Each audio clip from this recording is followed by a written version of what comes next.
রাজ্যের মন্ত্রী, প্রশাসনিক কর্তা, কলকাতার মহানাগরিক তিনি।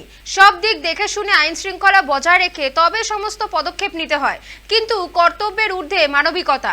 সেই মানবিক মুখ ফের দেখা গেল কলকাতা পুরসভার মেয়র ফিরহাদ হাকিমের। বিশেষ চাহিদা সম্পন্ন এক কিশোরীর আর্জিতে সাড়া দিয়ে সোমবার নিজের গাড়ি পাঠিয়ে তাকে পুরসভায় নিয়ে এলেন ফিরহাদ হাকিম। কথা বললেন তার ক্যান্সার আক্রান্ত মায়ের সঙ্গে। পার্ক সার্কাস এলাকার এলিয়ট রোডের বাসিন্দা আনসারি খাতুন, তিনি নিজে ক্যান্সার আক্রান্ত। তার কিশোরীর মেয়ে আফরিন বিশেষ চাহিদা সম্পন্ন। নাগরিক পরিষেবার লক্ষ্যে জনগণের সঙ্গে মত বিনিময়ের মধ্যে দিয়ে পুরসভার কাজকর্ম খতিয়ে দেখতে মেয়র ফিরহাদ হাকিম চালু করেছিলেন টক টু মেয়র অনুষ্ঠান। প্রতি শনিবার বিকেলে টেলিফোনিক অনুষ্ঠানে যোগ দেন ফিরহাদ হাকিম। সেই অনুষ্ঠানেই ফোন করত কিশোরী আফরিন। ফোন করে সে পরিবারের সমস্যার কথা জানতো এবং মেয়রের সঙ্গে দেখা করার কথা বলতো। এও জানিয়েছিল নিজেরা পুরসভায় গিয়ে দেখা করতে পারবে না, যদিও মেয়রই কোনো ব্যবস্থা করেন তাহলে তাদের সুবিধা হয়। শেষমেশ সোমবার এলিয়ট রোডে আজিবা খাতুনের বাড়িতে নিজে গাড়ি পাঠালেন মেয়র ফিরহাদ হাকিম। তাকেও তার বিশেষ চাহিদা সম্পন্ন মেয়েকে নিয়ে এলেন পুরসভায়। মেয়রকে কাছে পেয়ে আজিমা নিজের সমস্যার কথা বিস্তারিত বলেন।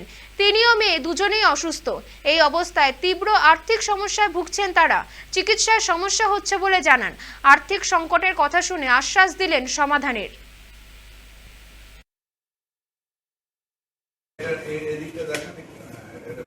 প্রত্যেক সপ্তাহে বাচ্চাটা ফোন করে, ফিজিক্যালি হ্যান্ডিক্যাপ,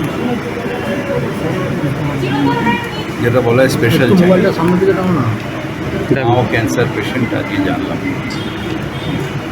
ফ্যামিলিটা কষ্টে আছে, সাহায্য করার চেষ্টা করে আমার লেভেল দিয়ে,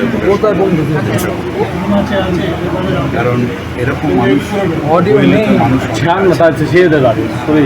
সবাইকে সাহায্য করার ক্ষমতা হয়তো আমার। মুখ্যমন্ত্রীও সবসময় চান যে এইসব মানুষের পাশে দাঁড়ান।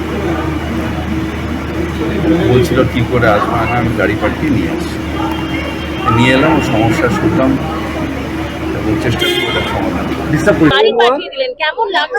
সে ভাষা নেই বলার, আর নিজে তো অসুস্থ হয়ে পড়েছি, আরো চিন্তা মেয়ের কি হবে। আমি ক্যান্সার আক্রান্ত বললাম, নেতাজি সুভাষ ক্যান্সারে আমার চিকিৎসা হয়েছি, অপারেশনও হয়ে গেছি, কেমন চলছে।